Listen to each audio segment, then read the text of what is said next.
루마니아가 공산화된 후 지역교회 지도자로 활동하면서 독재 정권에 저항하다가 긴 옥고를 치렀던 리차드 범브란트 목사님이 있으십니다. 그분의 글 중에 이런 글이 있습니다. 자연은 무신론을 모른다. 오늘의 본문이 시편 19편을 묵상하기에 아주 좋은 말입니다. 그렇습니다. 자연은 무신론자가 아닙니다. 하나님의 그림자요, 하나님을 드러내는 거울인 까닭입니다. 자연 속에는 하나님의 흔적과 손길이 곳곳에 스며 있습니다. 예수님은 하늘을 나는 새와 들에 핀 꽃을 보면서 하나님의 돌봄과 섭리를 깨달으셨던 것입니다. 오늘 우리에게 그 자연이 허락되고 있습니다. 오늘 여러분들이 살고 있는 자연 속 공간 가운데 여러분은 무엇을 보고 어떤 얘기를 들으십니까? 그것 가운데 주님의 은혜의 손길과 섭리의 손길을 발견하시는 하루 되시기를 소원하고 축원합니다.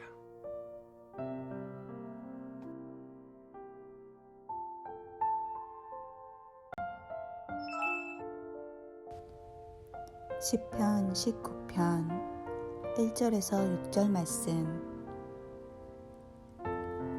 하늘이 하나님의 영광을 선포하고 궁창이 그의 손으로 하신 일을 나타내는도다. 날은 날에게 말하고 밤은 밤에게 지식을 전하니 언어도 없고 말씀도 없으며 들리는 소리도 없으나 그의 소리가 온 땅에 통하고 그의 말씀이 세상 끝까지 이르도다. 하나님이 해를 위하여 하늘의 장막을 베푸셨도다. 해는 그의 신방에서 나오는 신랑과 같고 그의 길을 달리기 기뻐하는 장사 같아서 하늘 이 끝에서 나와서 하늘 저 끝까지 운행하며 그의 열기에서 피할 자가 없도다.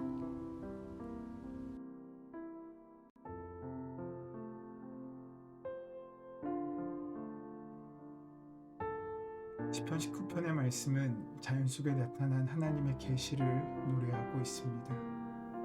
그 말씀은 창세기 1장과 연결됩니다. 하나님께서 물 가운데 창공이 생겨 물과 물 사이가 갈라져라 하시자 그대로 되었습니다. 하나님은 이렇게 창공을 만들어 창공 아래에 있는 물과 창공 위에 있는 물을 갈라놓으셨습니다. 하나님은 그 창공을 하늘이라 부르셨습니다. 여기서 하늘이 만들어졌다는 말은 곧 이 세상의 공간이 시작되었다는 뜻입니다. 이처럼 창세기 기자와 오늘 시편 기자가 한결같이 하늘과 땅이 갈라져서 생긴 이 공간을 하나님의 위대한 창조의 행위로 묘사하고 있습니다. 해와 달과 별과 구름, 그런 하늘에 속한 것들과 강과 육지, 나무와 새들이 모두 이런 공간에서만 존재할 수 있다는 점에서 공간이고 생명의 보금자리라고 할 수 있습니다. 사람 역시 이 공간 속에서 살고 있습니다. 이 공간 안에서 벌어지는 생명 현상에는 또 하나의 내면적 의미가 있습니다. 하나님께서 지으신 모든 세계 그 창조의 공간 속에서 하나님의 위대하심과 말씀하심을 듣는 사람이 있는 반면 어떻게 자신의 유익을 위하여 땅을 또 자연을 이용할 것인가로 생각하는 사람도 있습니다. 같은 공간 가운데 있지만 그들이 바라보고 듣는 것은 같을 수 없다는 것이지요. 사랑하는 여러분, 여러분은 자연 속에서 무엇을 보고 무엇을 듣고 있습니까?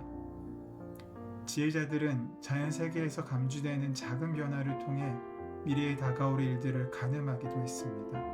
똑같은 현실도 경험하는 주체에 따라 다르게 인식되었습니다. 위기가 닥쳐오고 있을 때 가장 먼저 그 징조를 드러내는 것은 자연이었습니다. 그것을 감지한 사람이 있는 반면 그런 자연의 징조를 감지하지 못하고 그저 침몰해간 사람도 있습니다. 둔감하다고 해야 할지 우둔하다고 해야 할지 모르겠습니다. 위기를 인식하긴 하지만 자기가 그 문제를 해결하기에는 역부족이라고 판단하는 사람도 있습니다. 하지만 똑같은 위기를 인식해도 달리 반응하는 사람들이 있습니다. 위기의 본질을 예민하게 알아차리고 대안을 제시하는 사람도 있습니다. 시대는 그렇게 시대와 자연의 징조를 보고 다른 질문을 품고 그 대답을 찾아가는 사람들로 인하여 진보해 나가고 지켜지고 있는 것입니다. 오직 바른 질문과 해답 속에서만 일구어지는 것이 보존입니다. 참된 인생에 대해 질문하는 자만 바른 해답을 얻을 수 있고 그 해답대로 살아가는 사람만이 자기의 생명을 지킬 수 있다는 것입니다.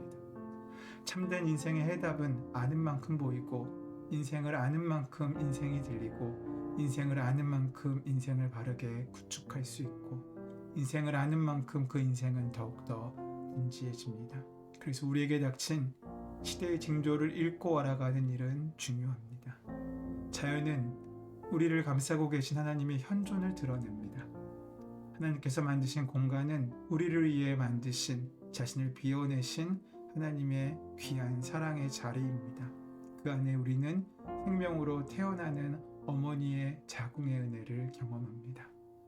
하늘과 땅의 장엄한 아름다움은 온 만물이 하나님에 대해 말하고 있는 그 장대한 이야기의 도입부입니다. 시편 기자가 살던 당시 이스라엘 민족은 유목민이었습니다. 그들은 대자연을 접할 기회가 많았습니다.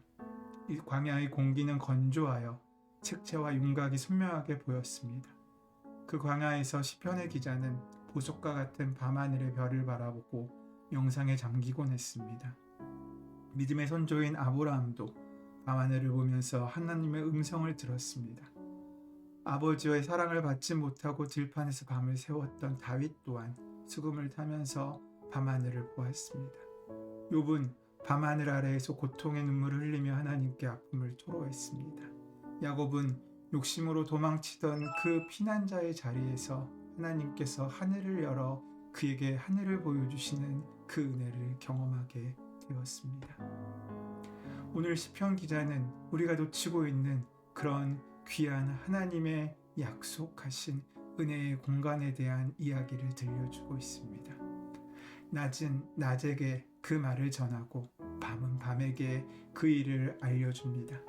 그 이야기, 그 말소리 비록 들리지 않아도 그 소리 구석구석 울려 퍼지고 온 세상 땅끝까지 번져갑니다. 그는 온 우주 구석구석에 울려 퍼지는 은혜의 소리를 듣습니다. 시인은 소리의 존재론적 능력을 아는 사람이었습니다.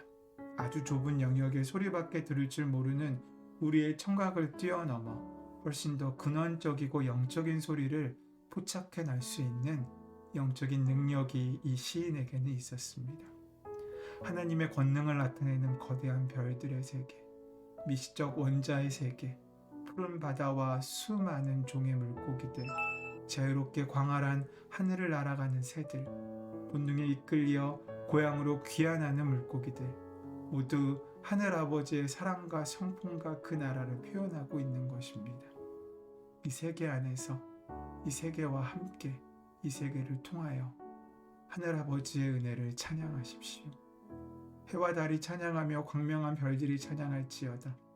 하늘의 하늘도 찬양하며 하늘 위에 있는 물들도 찬양할지어다. 주의 손가락으로 만드신 주의 하늘과 주께서 베풀어 주신 달과 별을 내가 봅니다. 사람이 무엇이기에 주께서 그를 생각하시며 인자가 무엇이기에 주께서 그를 돌보시나이까. 여호와 우리 주여, 주의 이름이 온 땅에 어찌 그리 아름다운지요.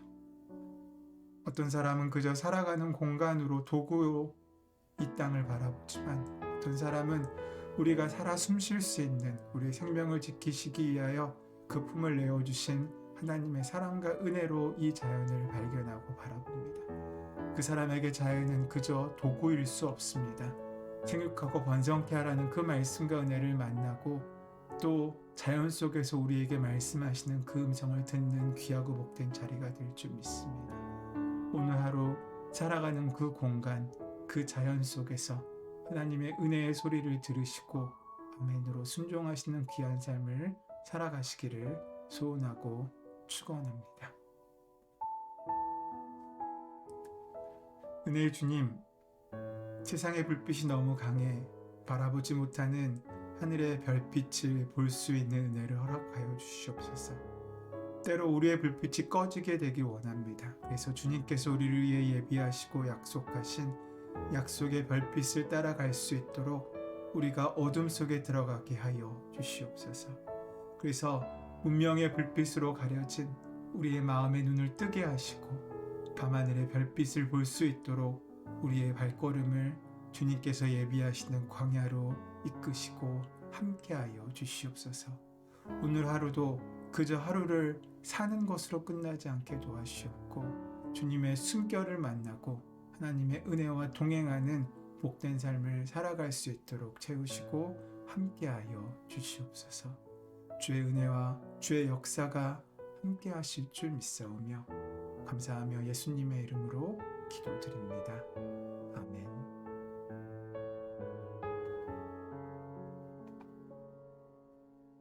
이제 함께 침묵 가운데 조용한 마음으로 오늘 주신 말씀을 기억하고 묵상함으로 다시 한번 깊이 읽으시고 그 마음의 심으심으로 또 그 말씀이 이끄시는 귀한 기도의 씨앗을 오늘 하루 주님께 맡겨드림으로 하루를 은혜 가운데 시작하시기를 소원하고 축원합니다.